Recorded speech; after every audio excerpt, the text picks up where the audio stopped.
Hi, welcome to another video. Today I'm going to do a flip through of the White Numen Tarot. This is created by Alba RG or BG. I can't really read it well right here. Let's see, and it is published by Liminal 11. This, the box came in a little damaged, but it's okay. I don't think I'm gonna be keeping the box anyway. I do think it's really pretty, and I do think it is an improvement from the Modern Witch Tarot box, because this one has a magnetic closure here. So let's open it up. This is how the box came packaged. There was a little piece of cardboard here, but I got rid of that because I don't like it. I don't need it in there. So this is what the cards look like. Really pretty. Oh, I do notice that the edges aren't even. Can you tell? And it's on the backs too. Like this back, it's not even. I don't know what I think of that. So we have the cards here. And then we have the little booklet here. It's pretty much the same booklet as the Modern Witch Tarot deck has. And it is from the same publishing company, from Liminal 11. So here you can see some information, and then you go into the keywords and the interpretations of the cards. And you can see a colored image here of the card. I am a little sick, by the way, if you can hear that by my voice. Pretty sure you can. And then for the minor arcana, you only have a little bit. So, however, I do not see myself as a beginner anymore. So there's that. And also, this little gap here, it keeps being there. Can you see? It's really weird. I really have to clamp them together, and then when I let go of that, I don't know, I think that's kind of weird. Okay, so let's zoom in a little bit. So the cardstock, it is glossy, and it's pretty bendy. I think it's bendy enough that it is still sturdy, but it's bendy enough to shuffle well. These are the backs. They're not necessarily reversible. I mean, they're not reversible. I don't mind that. So let's see. Why I really wanted this deck is because I really liked, oh yeah, by the way, there's nudity in this. There's titty in these, in these images. But what I really liked about this deck is that it's super light. The imagery is kind of light, and I really, really like that. I really shut my curtains, but there's still some light and making shadows, but I hope that's not too annoying. I like that.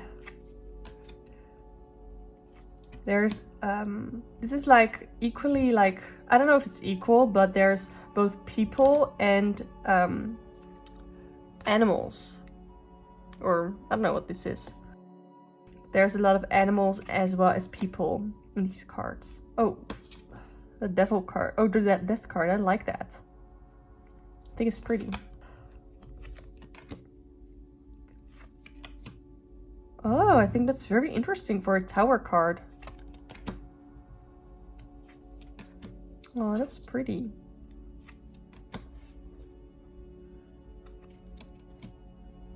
Oh, I like that.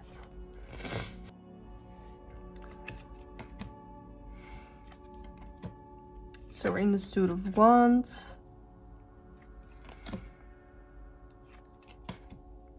It's really pretty. It really looks like a journey because of the use of the colors here.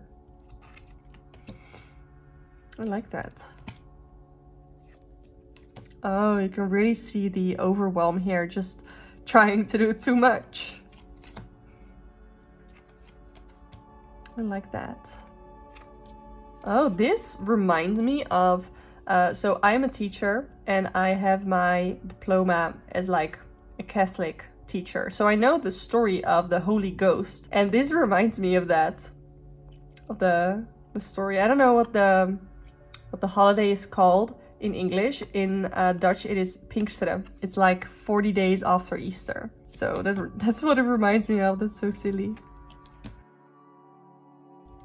I really, really like the artwork here. I like the people. They're like ethnically inclusive, but I don't think it's very body diverse. I also like that it's not just all women. Oh, I like that. I always like the Six of Cups. I like this too.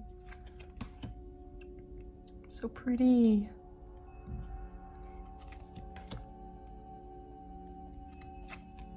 I really can't wait to do readings with this deck. I think it's really pretty. I like that. Oh, that's really pretty. I feel like I keep saying the same words, but sometimes, you know, when you do a flip through, you're just sort of out of word. Oh, I like the color scheme for this suit. It's a little creepy.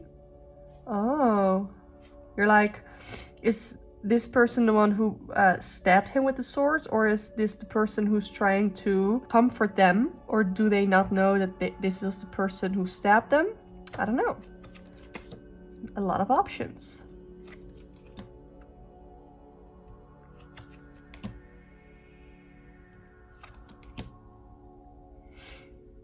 Yeah, I really like the color scheme of this suit. I think it's really pretty.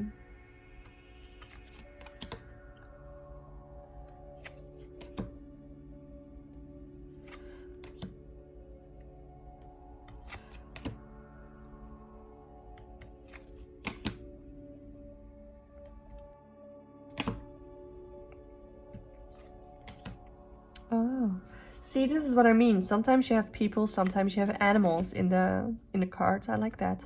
Oh, usually with the Three of Pentacles you see multiple people. That's not the case here. Really like this color scheme too. Oh, this looks way more sad, like usually the Five of Pentacles looks.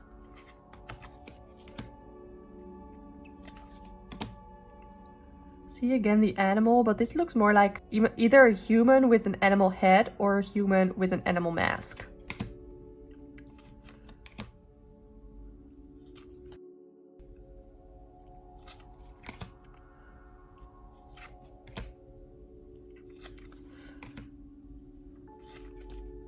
Oh, I like this. There are two extra cards. So we have the White Numen and the Black Numen.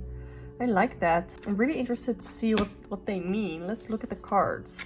So for the Black Numen, it's pending losses, corrosion and void. The two Numen face their own extinction, two branches upside down, just about to burn into the sacred fire. And the White Numen is creation, starting point, divine inspiration. The God's Father runs free across the Virgin's earth plains in apparent weightlessness, just like the bison in the ancient cave painting. I don't really, it's really weird. I'm gonna dive deeper into that, but at first glance it looks a little weird, but oh well. So let's zoom out and see how these shuffle, because I want to get rid of this gap. It's really annoying me.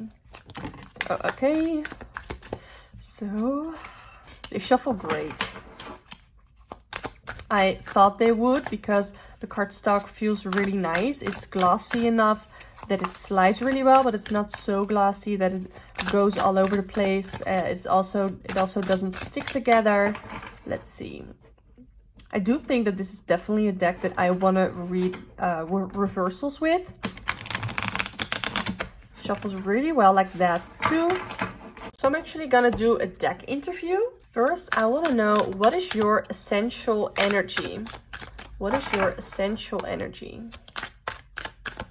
Just one card for essential energy, please. The King of Pentacles. Oh, what do I need to know about our relationship? Just one card, please. What do I need to know about our relationship? And what basic lesson do you have to offer?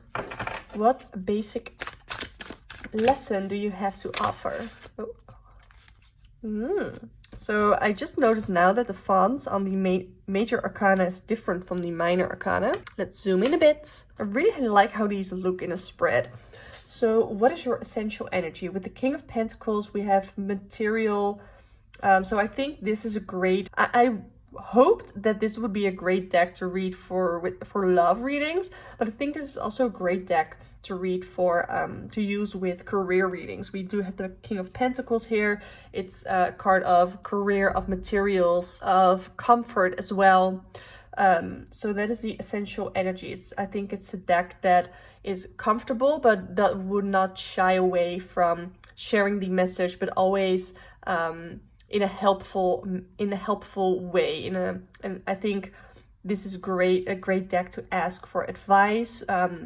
If I really don't really know what way I want to go and I'm in need of some leadership, then the King of Pentacles energy of this deck can help with that. Then we have the World card for what I need to know about our relationship, which I think is kind of interesting because the World card is about completion, achievement, as well as celebrating accomplishments and goals reached. So this might be a great deck to use for manifestation and to do very goal-oriented readings with, and that is something that will really help our relationship. I think the World card is a bit different or difficult to interpret regarding a relationship. So it could be that maybe after using this for I don't know how long, I might feel like we've kind of completed our assignment together, or kind of achieved what we wanted to achieve, and that it will be time to move on. So that this is not a deck that is meant to stay with me forever. Could be something like that. But I also think that when you have the World card in regards to a relationship, because the World is like the end of a cycle, so there's so much work that goes into it, that this is a deck that I can often grab during my practice. Then we have what basic lesson do you have to offer, and we have the Knight of Swords. The Knight of Swords is the quickest knight in the tarot, though you cannot really see that in this particular card. So the Knight of Swords is very action-packed. It's kind of that unstoppable, motivated energy, very ambitious. So again, I think that this deck will be great for career readings if I look at it like this. Let's see, it's like a lesson that you have to offer. So I think it's to be very action oriented, and that this deck will really help with that, with goals, with action, with motivating. So I really like that. Ooh, so that is the deck interview. This is, by the way, who I got the deck interview from. It's Cassidy of Cups. I always like to write down where I get my spreads from. So I look forward to using this deck in future readings. I really like what this deck looks like, the aesthetic of the deck. I really like it. I would love to hear your thoughts on this deck. Do you have it? Do you want it? Is it something that you would like in your what is it called, collection? If you even have a collection. I don't know if I would say it's very much beginner friendly. If you really are looking for a beginner friendly deck that is not the original Rider-Waite-Smith tarot deck, I would say go with something like the Modern Witch that is also from Liminal 11, just because it looks a lot like the Rider-Waite-Smith deck, but it's a lot more modern. And this also has very modern art, I think very clear imagery, but it's not super close to the original Rider-Waite-Smith tarot. So I would love for you to subscribe to this channel if you enjoy flip throughs of tarot and videos on tarot in general, because I do those all the time. You can book a personal one-on-one tarot reading with me if you want, through the links in the description box below. And yeah, I just want to thank you so much for watching, and I hope to see you next time.